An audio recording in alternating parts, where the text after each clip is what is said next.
भागवत कथा में सुनाया श्री कृष्ण रुक्मणी विवाह प्रसंग, श्रद्धालुओं ने की पुष्प वर्षा। मिल्कीपुर, अयोध्या। ग्राम पंचायत कुरावनपुरे भीखापुर में आयोजित श्रीमद् भागवत कथा में कथावाचक संतोष शरण जी महाराज ने श्री कृष्ण रुक्मणी विवाह प्रसंग सुनाया। श्रद्धालुओं ने भगवान श्री कृष्ण रुक्मणी विवाह को एकाग्रता से सुना। श्री कृष्ण रुक्मणी का वेश धारण किए बाल कलाकारों पर भारी संख्या में आए श्रद्धालुओं ने पुष्प वर्षा कर स्वागत किया। श्रद्धालुओं ने विवाह के मंगल गीत गाए। कथा आयोजक पारसनाथ शुक्ला ने दीप प्रज्वलित किया। प्रसंग में कथा व्यास ने कहा कि रुक्मणी विदर्भ देश के राजा भीष्म की पुत्री और साक्षात लक्ष्मी जी का अवतार थी। रुक्मणी ने जब देवर्षि नारद के मुख से श्री कृष्ण के रूप, सौंदर्य एवं गुणों की प्रशंसा सुनी तो मन ही मन श्री कृष्ण से विवाह करने का निश्चय किया। रुक्मणी का बड़ा भाई रुक्मी श्री कृष्ण से शत्रुता रखता था और अपनी बहन का विवाह राजा दंभोज के पुत्र शिशुपाल से कराना चाहता था।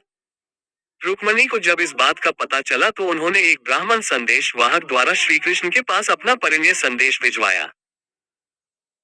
तब श्री कृष्ण विदर्भ देश की नगरी कुंडीनपुर पहुंचे और वहां बारात लेकर आए। शिशुपाल व उसके मित्र राजाओं शाल, जरासंध, दंतवक्त्र, विदुरथ और पौंडरक को युद्ध में परास्त करके रुक्मणी का उनकी इच्छा से हरण कर लाए।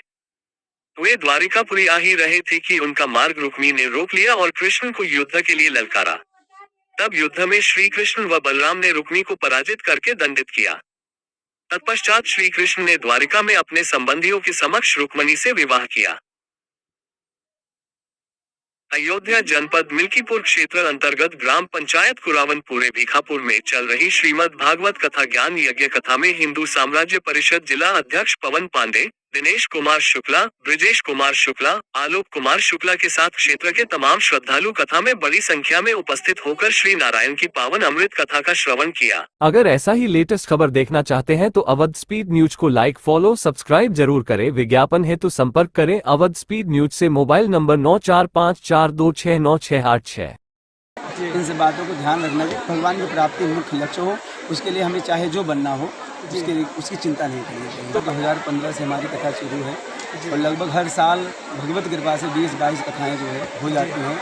उसी का अनुपात में जो लीजिए, क्योंकि हम संख्या तो गिन के रखते नहीं है। ठाकुर जी का प्रेम रहा है, हम तो सिर्फ कर रहे हैं उनकी सेवा, बाकी गिनने की अवसर हमारे पास नहीं है।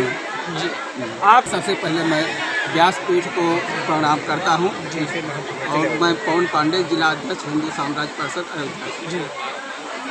श्रीमद् भागवत हमको सनातन धर्म अक्षुण्ण रखने का एक संदेश देती है। आपसी भाईचारे को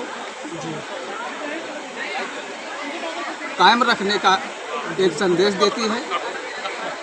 और श्रीमद् भागवत पुराण जो आज तक अमृत वर्षा हो रही है,